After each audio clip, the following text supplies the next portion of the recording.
Hello, welcome to the annual members meeting for East Suffolk and North Essex Foundation Trust.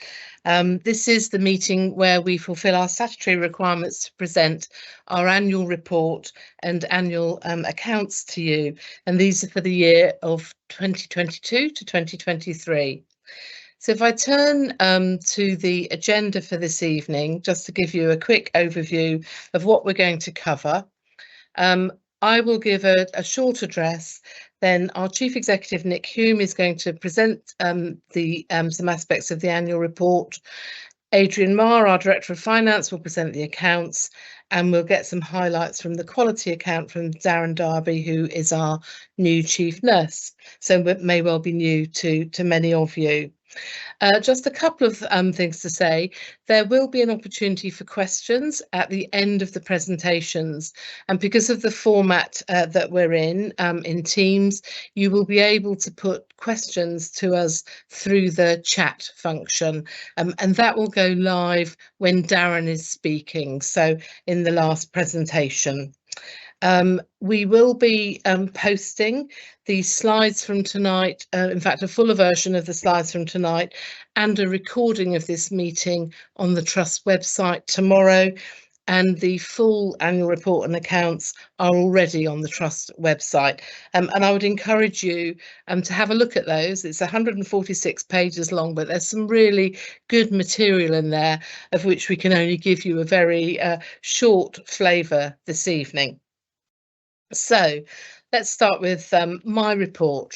So this evening, we're going to focus on the progress that ESNEFT is making with our trust strategy, a very ambitious strategy that we set back in 2019, and features some highlights from 2022 to 2023. I should just say that our annual members meeting is being held rather later than we normally hold it, and that was because of a delay with our external auditors in auditing the accounts. But as you will hear later from Adrian, the accounts had a clean bill of health, but they just came rather late. So when we became a trust back in July 2018, we knew we had a great opportunity with the new scale and scope of the trust to do things differently. Excuse me, to make life better for the communities we care for, and to really bring to life the trust philosophy of making time matter. So now, 5 years on, this annual report spends some time just looking at what we have done to fulfil that ambition. So moving on, our trust ambition, just to remind you, is to offer the very best care and experience to all our patients and their families and our staff. And we have an increasing focus, which I'll talk about a little bit more in a moment, about improving the equity of outcomes for all the people we serve. Sadly, the COVID pandemic just highlighted the unequal access to healthcare and different health outcomes through different parts of the community. So we know that that's a really important thing, and we've been really focusing on delivering greater equity and access. So we've done that through our inequality strategy. We're what is called an anchor organisation. That means we're a key organisation in the local community, looking at how, not just through the delivery of healthcare, but just by being a large employer, a large purchaser of services and so forth, how we make a difference and have an impact on people's health and well-being. And our Building for Better Care programme, including the Clacton Community Diagnostic Centre, again, is another example of what we're doing to improve access to healthcare. This is Dr. Angela Tillett, who's our Chief Medical Officer, and Angela leads our work on health inequalities. And one of the mainstays of that programme is what we call Making Every Contact Count. A programme that is operating in a number of our outpatients clinics, and we're rolling it out and expanding the reach all the time, where we look not just at the immediate issue that somebody is coming to the outpatient clinic for, but also opportunities to improve their health, whether that's through smoking cessation advice, weight management, or referring people onto what's called social prescribing, which is provided in partnership partnership with a number of our local voluntary and community service partners, and every month many referrals are made through to different services. Let me talk a little bit more about the Community Diagnostic Centre in Clacton. This is, as you will know, the geographical part of the trust that has some of the most health challenges. And now this is a centre that opened in 2022, so why we're particularly talking about it this evening. Already more than 2,500 people every week are attending for tests in that centre, instead of having to make the long journey to Colchester, the long and often expensive journey into Colchester. The next slide describes how also we're using some of the wider impact of that centre. So working in partnership with the Colchester Institute and with funding from the Local Government Renewal Fund, we set up what's called the Clacton Diagnostic Training Academy.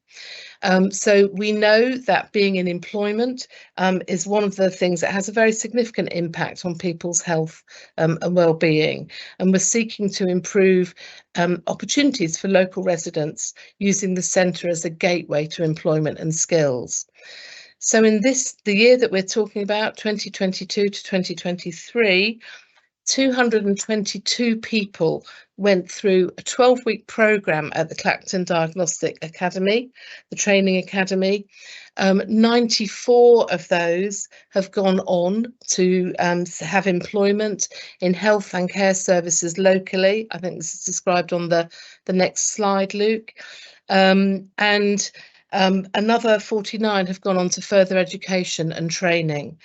So as well as just providing the tests locally, that's a fantastic opportunity of our work as an anchor, where we can have a really positive impact on health and well-being for the local population.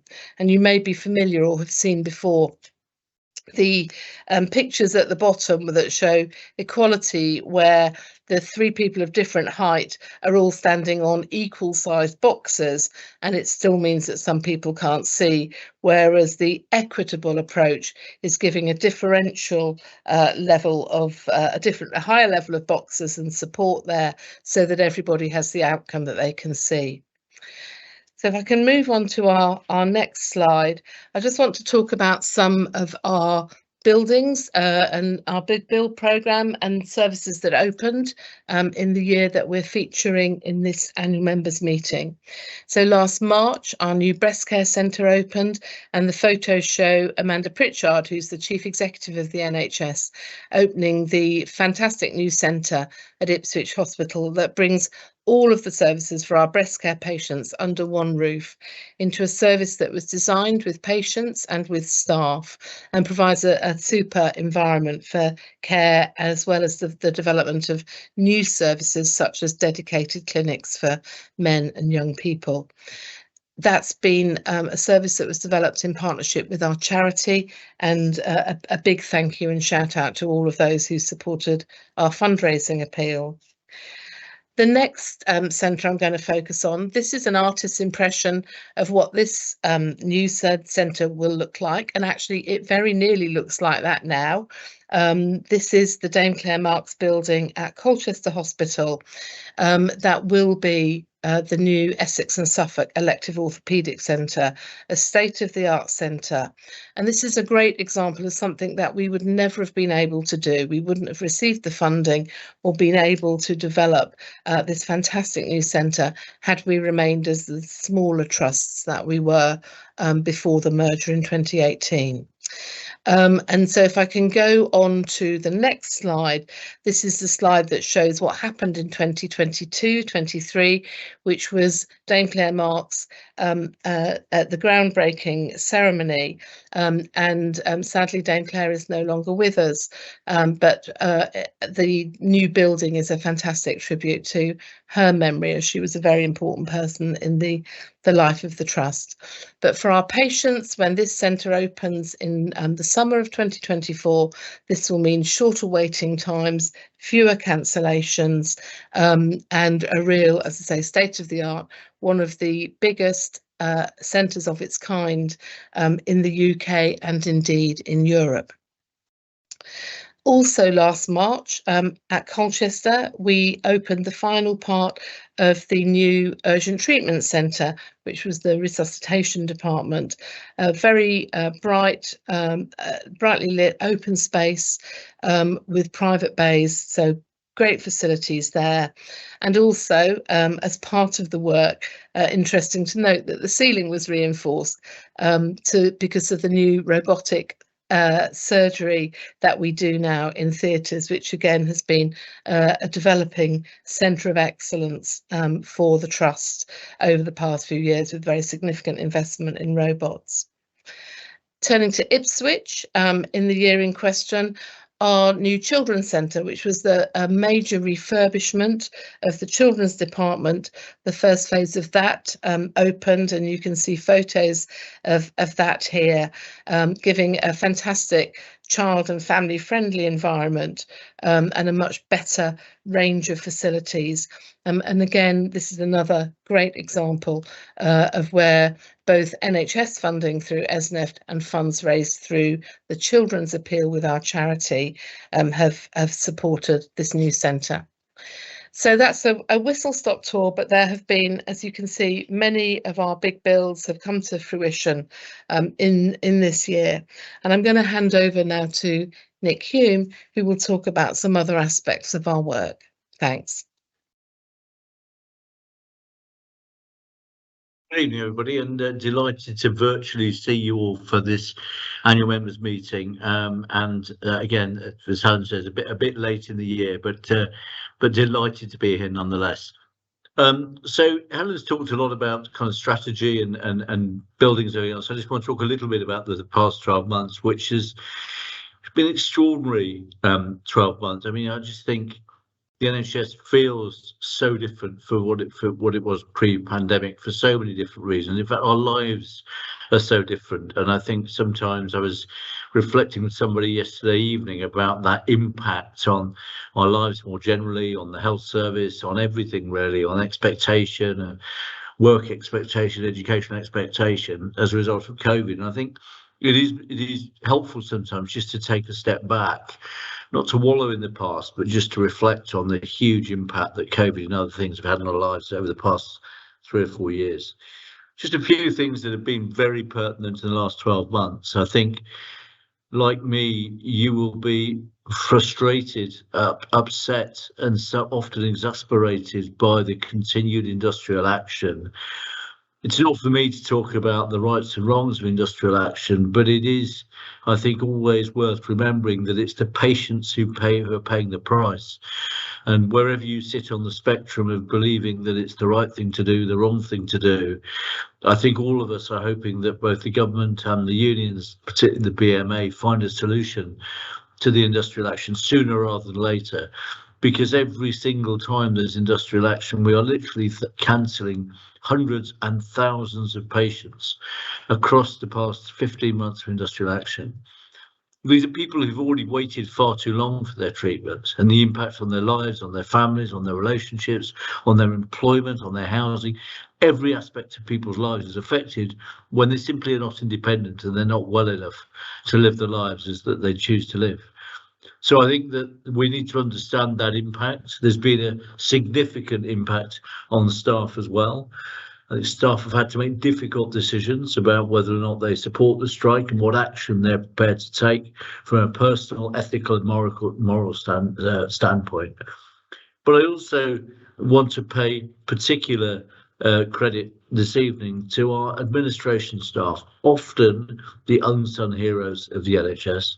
The people who have to phone patients to cancel appointments, to rebook appointments, often people who've had their operations or their outpatients or their diagnostic tests cancelled previously. And yet again, they're having to have that difficult conversation. Not a lot of people don't take to that very well, and often will vent their frustration and their upset to those admin staff who, of course, it's way beyond their control and need many of our control to actually impact the industrial action. So the impact on our staff has been huge, not least the impact on our patients. it is important that we as an organisation continually think about the health and well-being of our patients, but also of our staff, the people who we serve as the board through leadership. We've invested several hundreds of thousands of pounds in the last 12 months and indeed previous years, making sure that staff have good access to support and well-being, debt counselling. Who ever thought in the world that we'd be providing debt counselling to NHS staff? But also the psychological support to the patients, so that the staff and their families, to make sure that they are able to provide the care that I know they want to provide. I think our response to industrial action has been as good as it could be, but as I say, I really hope that this doesn't continue for much longer. Thank you. Next slide. So there is no doubt that leadership is one of the major challenges and one of the major opportunities to improve great care to people. None of us could have failed to be affected by the dreadful stories coming out of the Countess of Chester Hospital with the awful deaths caused by Nurse Letby. For me, and I'm sure for many people, that was a time of quiet reflection, thinking about, obviously, could it happen here?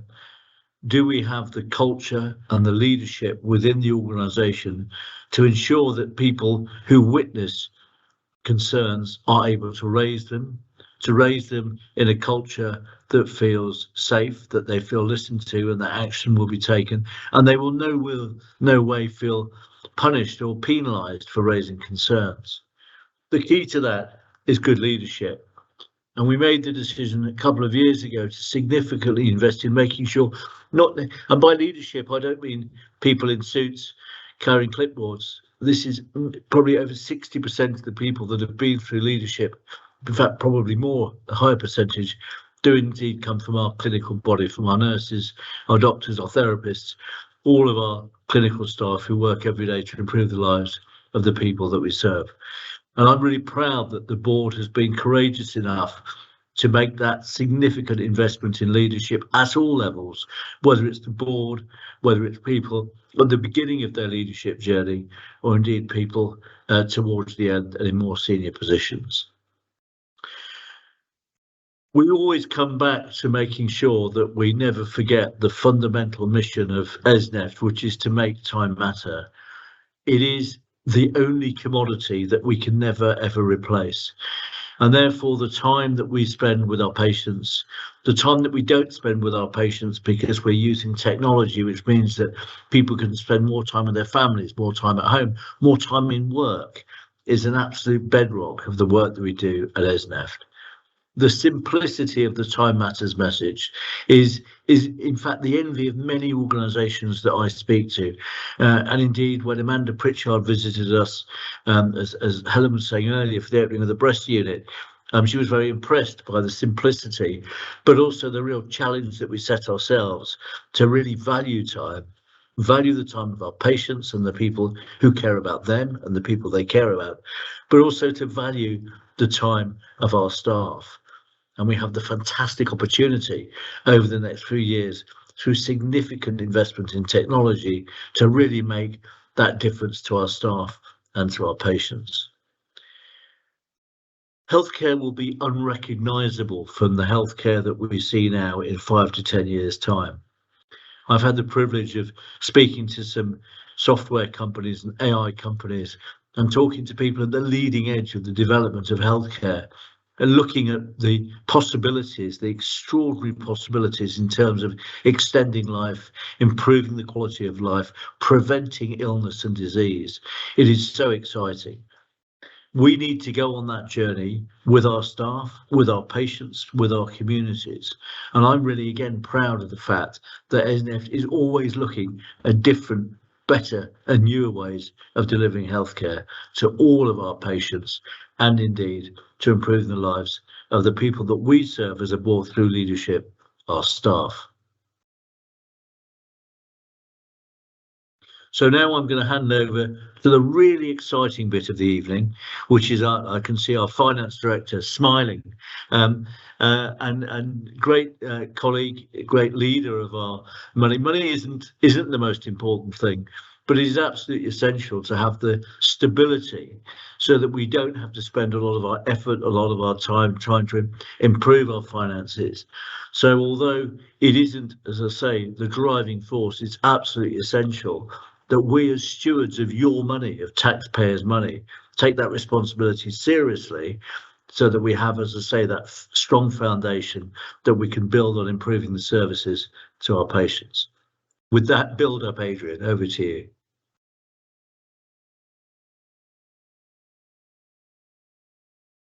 Thanks, Nick. How can I go forward with that build-up? I don't know. My name's Adrian Marr, Director of Finance for the Trust, and I'm going to give you a very, very brief overview of the Trust financial position for 22-23. In terms of the revenue position, when we look at the accounts, probably a couple of points. One is that we sort of in 22-23 went over the £1 billion turnover mark, which is a significant landmark for the organisation. The actual trust accounts published show a deficit of £5.6 million. But, and you remember, I've said this over a number of years actually, that the NHS looks at our performance on a slightly different sort of lens and takes out certain elements such as impairments and capital donations, etc., which are seen as below the line. And once those sort of elements are taken out of the position, we actually made a very small surplus of £7,000, as I say, on a turnover over £1 billion per annum. So it's a significant amount. Next slide, please.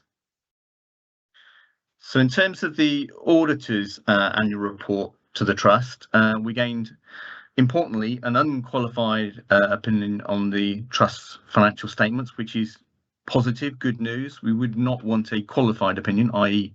reservations on our accounting treatment. We also got a true and fair view on the Trust financial position, so it the figures were included in the accounts reflected the actual position of the organisation. And in terms of value for money, there were no significant weaknesses identified in respect to our Trust arrangements for securing economy, efficiency and effectiveness in its use of resources. In other words, a value for money statement and opinion which was positive. Every year we've got a responsibility to be more efficient on a year-on-year basis. So in 22-23 we delivered £19.3 million of efficiencies, of which £14 million of those were recurrent. So, you know, efficiencies on a year-on-year basis, on a permanent basis. And importantly, all these efficiencies have to pass a quality impact assessment, and that committee is chaired by Darren Darby, our Chief Nurse, and Angela Tillett, our Chief Medical Officer, who will review any proposals to reduce costs and assess them on a quality basis. So they have to pass that watermark before they're allowed to go forward, which is important. Next slide, please. In terms of capital expenditure, as Helen has alluded to, it was a significant year with significant expenditure. So £87.1 million of capital expenditure. Our sort of normal capital on a normal year, if there is ever such a normal year in the NHS, is about sort of 25 million. So £87 million on new equipment in buildings is significant. 71.4 million of that was on new sort of buildings, including the Clacton Community Diagnostic Centre, the Breast Unit, Child Development Centre at Ipswich, and the Dame Clare Mark Centre. Now, not all those buildings were complete in 22-23. Some of them are still continuing now as build projects, but they were started in 22-23. We also spent nigh on £10 million on new medical equipment, including some new robots, replacement linear accelerators, etc., and £6 million on IT infrastructure. And, you know, in the coming years, we'll be spending significantly more than that on IT, on our new electronic patient record system, which more on that later. Move on, thank you. Finally, in terms of the way ahead, because we're almost really month 10 into 23-24, almost completing the year end, hence more confidence about the year end position. So our plan this year, after revisions, is a £1.3 million surplus in terms of revenue, and we're really confident that we will deliver this plan. We are coming into the end of the comprehensive spending review period, which is 24-25, and 25-26 will be a new year in that respect. So we are sort of conscious that, you know, the economic and the political situation will mean that financial outlook will be challenging. We've had indeed meetings this very day going through with divisions on the financial position for next year, and it will be a difficult year. But we do keep an eye on that medium term, continually updating spreadsheets, presentations back to the Performance and Finance Committee on where the trust is heading, both on a revenue position but also on a capital position, so that we are sort of forecasting the future and assessing where we will be in future financial years. I'll stop there and hand over to Darren.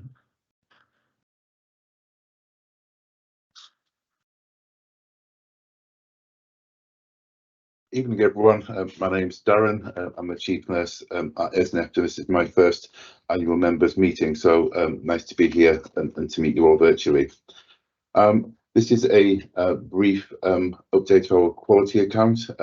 Please find the full information on the intranet if you'd like further details and a bit more in-depth information. Just a reminder of the purpose of the quality account, that this is our statutory duty, as Helen said at the beginning, to produce an annual quality account to document the quality services that we provide here at ESNEFT for the previous year, so in this year's 22-23.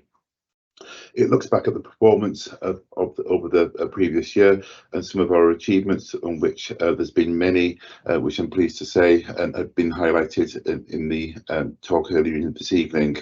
It also sets out, importantly, areas for improvement for the coming 12 months. I think if you look at the annual report, I hope you agree that it's opportunity, and we've demonstrated some amazing work undertaken here at ESNEFT.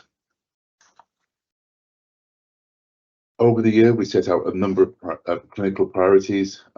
So in addition to our regular quality programme, what looks at the fundamentals of care, we aim to look at a number of areas in a bit more depth. And in 22-23, we focused on pharmacy and safe prescription and administration of medicines.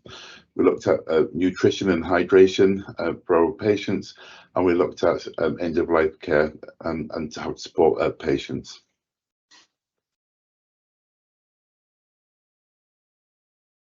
We achieved an awful lot throughout the year, as I've said earlier on, but just to give some examples of what we did improve on and some of the good work that we've undertaken.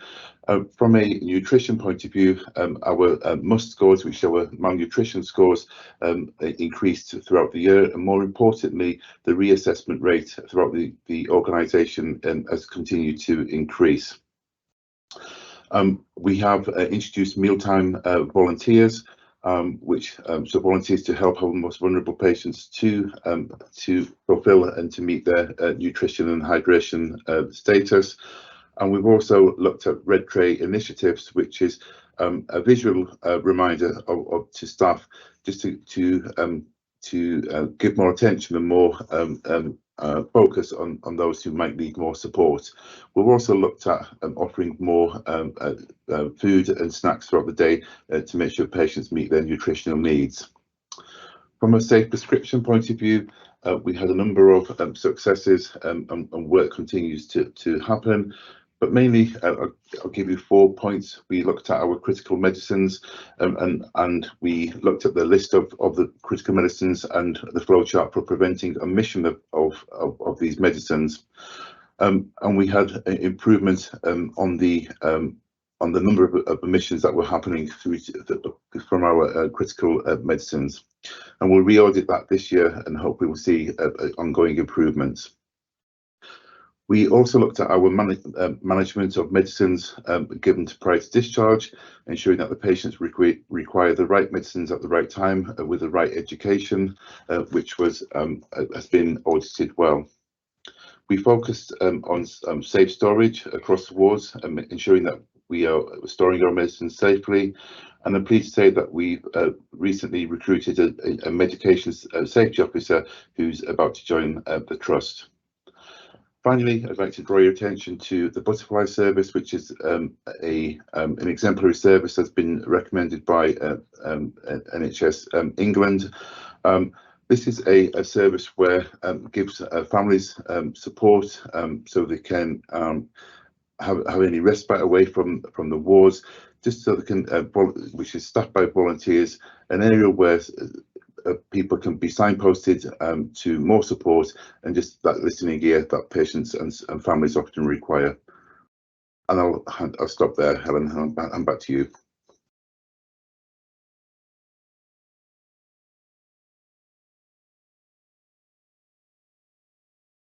Thank you, Darren, for that. So that's given a quick canter through a number of aspects of our annual report, some of the innovations and developments, the finance, key leadership developments with our teams, and then Darren's overview of quality, some quality initiatives that are in the quality account. The chat is open, and at the moment, I don't know if we've got any questions there. We'd had a question notified in advance from Councillor Inge Lockington, who was asking about signposting within Ipswich Hospital in particular, and pointing out that sometimes it can be quite difficult to find your way around. This is something that we review regularly, but there will be quite a fundamental review of our signage over this next year, and we're looking at ways in which we can include and involve our governors and other people who are experts who use the hospital to make sure that our signage is as good and as helpful as possible. Right, I'm just looking at questions, trying to work my way down. See them. Right, so we've got a question from Alan Rose. Hello, Alan. Can you mention the role of the ESNEFT staff in the community and the community hospitals over and above the excellent Clacton initiative? Yeah, certainly very, very happy to. We've of necessity had a very brief meeting, but we are an integrated trust, and 1 in 5 of our staff are actually staff who work in the community now. So a really important role within the trust. And I don't know whether Nick, you wanted to say anything more about our community staff and community hospitals? Thank you, Helen. I mean, I think thanks for the question, Alan, and good to see you. Or it's kind of not see you, but good that you're there. I think as we move forward in healthcare, we know that most people would prefer not to be in hospital because for all the reasons that we've often talked about, the kind of challenges of being there and the psychological and physical impact on just being in hospital, the whole deconditioning. So I think everything that we can do to maintain people's independence, to avoid hospital attendance and admission, particularly for non-elective patients, in other words, for emergency patients, but also to minimise the amount of time that people spend in hospital should they need to be admitted. Is again, coming back to time matters, is absolutely one of our driving ambitions for the organisation. When we decided to run community services, that was really at the back of that ambition. And so all the work that our amazing community staff do in that endeavour to look after increasingly sick patients actually at home, supporting people through their lives and often at the end of their lives, so that people are given a genuine choice about where they end their life. Is absolutely essential. And actually, if you look at ESNEFT over the last 5 to 7 years, you can clearly see from our investment that we've chosen, despite the capital investment that Adrian has spoken about, a lot of our revenue, a lot of our year-on-year costs, we've diverted into community services so that we can make sure that we are keeping people at home for longer, and indeed making sure that they're not admitted in the first place. So it's absolutely essential to the whole ethos of ESNEFT. I see there's another question there, and perhaps Helen, I could just pick it up around the percentage of cancer. Inga, I'm afraid I don't have those figures right in front of me at the moment. If you drop me an email, I'll talk to our business continuity. So our business continuity, that shows where I am at the moment in terms of our business information teams to make sure that we're able to provide you with that information. So I know you have my email address, and if you drop me that, I'll make sure that somebody gets back to you with those specifics. I think the one thing I would say about cancer is that we are seeing, I suppose, two things. First, that we're seeing more cancer because of people often delaying their screening because of COVID, but we are also seeing patients presenting with stage 3, stage 4 cancer later in their cancer stages and more sick with cancer, and therefore the slightly worse prognosis because people delayed screening and treatment during COVID. So, but we are responding to that. Lovely. And I see also in the chat then there's a comment about a relaunch of the buggy service at Ipswich, which supports the welcome service, which is provided by our fabulous volunteers, but signpost people, but is also for people who are less mobile, is able to get them to the other end of or around the trust, which covers quite a large area, as anybody who's walked it regularly knows. So yeah, lots of focus there. So I'm looking to see whether we have any more questions, and if not, we'll suggest that we close the annual members meeting, but we will have, as I say, a meeting later on this year to cover the next set of accounts, because as Adrian noted, we are very nearly at the end of 23-24. So I hope that has been useful for you. Please do, if you haven't, look at the full 146-page document, the annual report accounts, because there's some fabulous examples of our work in there, and we look forward to seeing many of you I know are our governors are online at board meetings and other meetings in the interim. But thank you for coming this evening, and we will be posting online tomorrow the slides that we've used tonight and also the recording of this meeting. Thank you very much.